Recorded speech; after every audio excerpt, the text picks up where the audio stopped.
ನಮಸ್ಕಾರ, ನಾನು ಡಾಕ್ಟರ್ ಸ್ನೇಹ, ನಮ್ಮ ಹೋಮಿಯೋಪತಿ ವತಿಯಿಂದ. ಇವತ್ತಿನ ದಿನ ನಾನು ಮಹಿಳೆಯರಲ್ಲಿ ಕಾಣಿಸ್ಕೊಳ್ಳುವಂಥ ಹಾರ್ಮೋನ್ ಸಮಸ್ಯೆಗಳ ಬಗ್ಗೆ ಮಾತಾಡ್ತಾ ಇದ್ದೀನಿ. ಮೊದಲನೇದಾಗಿ ಹಾರ್ಮೋನ್ ಸಮಸ್ಯೆ ಮಹಿಳೆಯರಲ್ಲಿ ಪ್ರಾರಂಭವಾಗುವಂಥದ್ದು ಯಾವಾಗ? ಋತುಮತಿ ಆದ ನಂತರ, ಅಂದರೆ ಮೆನಾರ್ಕ್ ಅಂತ ನಾವೇನು ಹೇಳ್ತೀವಿ. ಇದು ಸ್ಟಾರ್ಟ್ ಆದ ನಂತರ, ಅಂದರೆ ಋತುಮತಿ ಆದ ನಂತರ ಇತ್ತೀಚಿನ ದಿನಗಳಲ್ಲಿ ನಾವು ನೋಡ್ತಾ ಇರ್ಬೋದು, ಋತುಮತಿ ಆಗೋದೇ ಲೇಟ್ ಆಗ್ತಾಯಿದೆ. ಅಂದರೆ ಮೆನಾರ್ಕ್ ಅಥವಾ ಫಸ್ಟ್ ಟೈಮ್ ಮೆಚೂರ್ ಆಗೋದೇ ಲೇಟ್ ಆಗುವಂಥದ್ದು, ಅಥವಾ ಅತಿ ವೇಗವಾಗಿಯೇ ಅಥವಾ ಅತಿ ಬೇಗ ಅವರು ಮೆಚೂರ್ ಆಗುವಂಥದ್ದು, ಅಥವಾ ಫಸ್ಟ್ ಪೀರಿಯಡ್ ಅನ್ನುವಂಥದ್ದು ಬೇಗನೆ ಬರುವಂಥದ್ದು.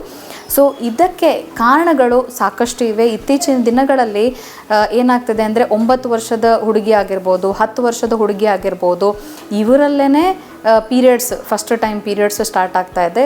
ಇದಕ್ಕೆ ಕಾರಣ ಮುಖ್ಯವಾಗಿ ಏನು ಅಂತಂದರೆ ಮಕ್ಕಳಲ್ಲಿ ಆಗುವಂಥ ಹಾರ್ಮೋನ್ಸ್ಗಳಲ್ಲಿ ವ್ಯತ್ಯಾಸಗಳು. ಈ ಹಾರ್ಮೋನ್ಸ್ಗಳಲ್ಲಿ ವ್ಯತ್ಯಾಸ ಯಾಕೆ ಆಗ್ತಾ ಇದೆ ಅಂತಂದಾಗ, ಅವರು ತಿನ್ನುವಂಥ ಆಹಾರ ಆಗಿರಬಹುದು, ಜೊತೆಗೆ ಯಾವುದೇ ರೀತಿ ದೈಹಿಕ ಒತ್ತಡಗಳು ಯಾವುದು ಇಲ್ಲದೆ ಇದ್ದಾಗ, ಅಂದರೆ ಯಾವುದೇ ರೀತಿ ಎಕ್ಸಸೈಸ್ ಇಲ್ಲ ಅಥವಾ ವಾಕಿಂಗ್ ಇಲ್ಲ, ಇದರ ಜೊತೆಗೆ ಓದಲಿಕ್ಕೆ ಪಡುವಂಥ ಕಷ್ಟ ಆಗಿರ್ಬೋದು. ಅಂತಂದರೆ ನಂಗೆ ಫಸ್ಟ್ ರ್ಯಾಂಕೇ ಬರಬೇಕು ಅಥವಾ ನನಗೆ ಮನೆಯಲ್ಲಿ ಫಸ್ಟ್ ಬರಬೇಕು ಅನ್ನುವಂಥ ಒತ್ತಡಗಳೇನಾಗುತ್ತೆ. ಅಥವಾ ಇತ್ತೀಚಿನ ದಿನಗಳಲ್ಲಿ ನಾವು ಹೆಣ್ಮಕ್ಳು ನೋಡ್ಬೋದು, ಚಿಕ್ಕ ಚಿಕ್ಕ ಹುಡುಗಿಯರು ತುಂಬ ಸೆನ್ಸಿಟಿವ್ ಆಗ್ತಾ ಹೋಗ್ತಾರೆ. ಮನೇಲಿ ತಂದೆ ತಾಯಿ ಏನಾದರೂ ಬೈದರೆ ಅಥವಾ ಏನಾದರೂ ಜೋರಾಗಿ ಗದರಿದ್ರೆ ಅಷ್ಟು ಬೇಗನೆ ಅವ್ರ ಮನಸ್ಸಿಗೆ ಹಚ್ಕೊಳ್ಳುವಂಥದ್ದು. ಈ ರೀತಿ ಒಂದು ಮಾನಸಿಕ ಒತ್ತಡದಿಂದ ಏನಾಗ್ತದೆ, ಋತುಮತಿ ಬೇಗ ಆಗುವಂಥದ್ದು ಅಥವಾ ಲೇಟ್ ಆಗುವಂಥದ್ದು. ಈ ಎರಡೂ ಅಂಶವನ್ನು ನಾವು ಇತ್ತೀಚಿನ ಹುಡುಗಿಯರಲ್ಲಿ ನೋಡುವಂಥದ್ದು.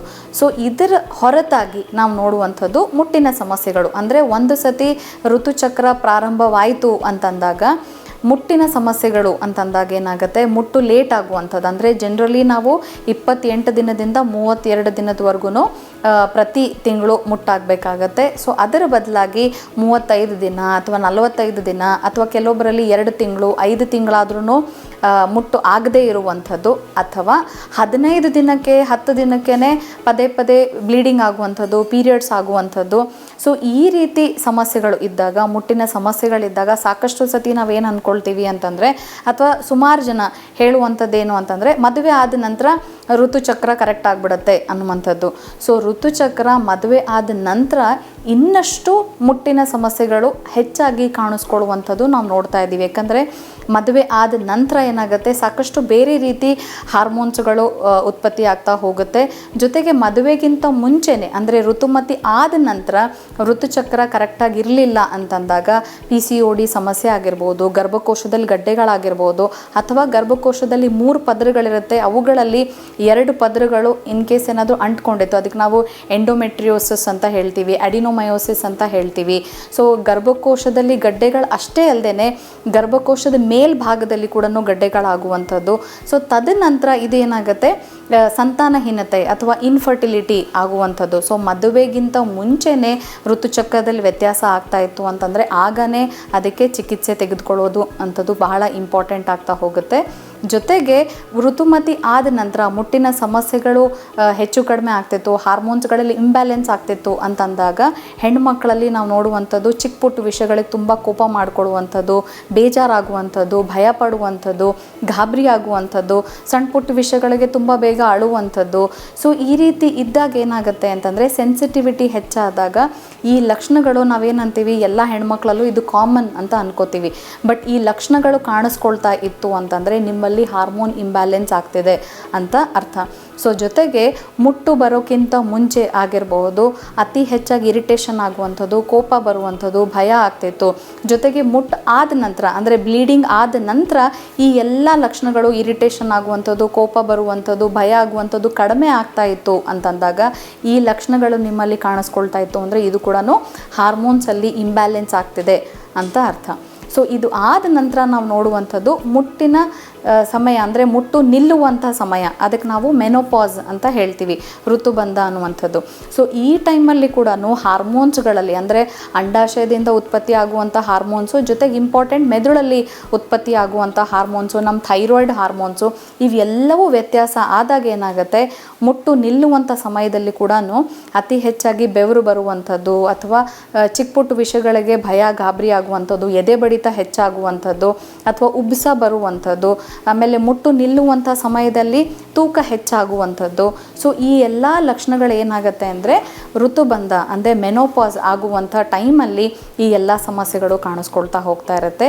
ಜೊತೆಗೆ ಮುಟ್ಟು ನಿಂತು ಆದಮೇಲೆ ಅಂದರೆ ಮೆನೋಪಾಸ್ ಆದ ನಂತರ ಕೂಡ ಇನ್ನೂ ಸಾಕಷ್ಟು ಮಹಿಳೆಯರಲ್ಲಿ ಏನಾಗುತ್ತೆ ಪೋಸ್ಟ್ ಮೆನೋಪಾಸಲ್ ಸಿಂಡ್ರೋಮ್ ಅಂತ ಹೇಳ್ತೀವಿ.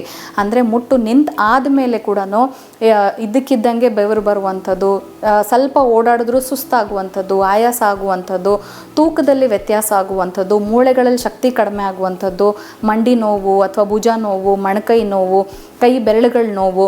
ಸೊ ಈ ಎಲ್ಲ ಲಕ್ಷಣಗಳು ಕೂಡ ಪೋಸ್ಟ್ ಮೆನೋಪಾಸಲ್ ಸಿಂಡ್ರೋಮಲ್ಲಿ ನಾವು ನೋಡುವಂಥದ್ದು. ಸೊ ಈ ರೀತಿ ಹಾರ್ಮೋನ್ಸಲ್ಲಿ ಎಲ್ಲ ವ್ಯತ್ಯಾಸಗಳು ಆದಾಗ ಖಂಡಿತವಾಗ್ಲೂ ಇದಕ್ಕೆ ಚಿಕಿತ್ಸೆ ಅಂತಂದಾಗ ನಮ್ಮ ಹೋಮಿಯೋಪತಿಯಲ್ಲಿ ಇದಕ್ಕೆ ಚಿಕಿತ್ಸೆ ಲಭ್ಯವಾಗಿರುತ್ತೆ.